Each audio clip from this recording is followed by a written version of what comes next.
President Barack Obama has urged Myanmar to end discrimination against its ethnic Rohingya minority if it wants to succeed in its democratic transition from decades of junta rule. The plight of the Muslim group, 1.3 million of whom live in western Myanmar but are mostly denied citizenship, has come under scrutiny as a migrant crisis unfurls in Southeast Asia. Around 3,500 people, mainly Rohingya or economic migrants from Bangladesh, have reached land in Thailand, Malaysia, and Indonesia, while thousands more are feared trapped on boats adrift at sea. Obama has thrown his political weight behind the complex transition in Myanmar, which was ruled by the military with an iron fist until reforms began in 2011. Tens of thousands of Rohingya have lived in displacement camps since 2012 when deadly communal violence tore through the western state of Rakhine.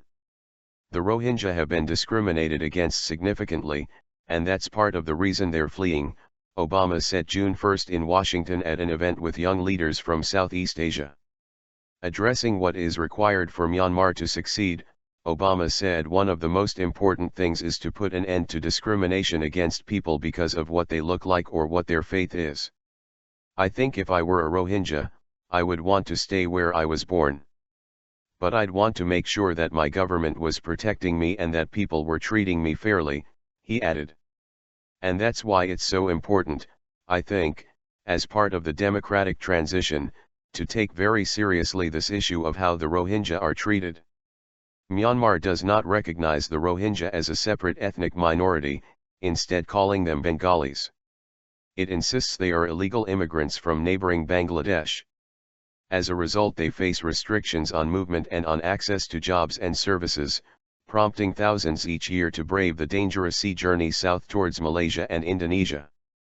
Myanmar's first census in 3 decades, held in 2014, did not include them in the tally after authorities refused to allow the group to identify themselves as Rohingya. A powerful Buddhist nationalist campaign for tighter restrictions on all of Myanmar's Muslim population has deepened hostility to the Rohingya and has been met with a muted response from political leaders, including Nobel laureate Aung San Suu Kyi.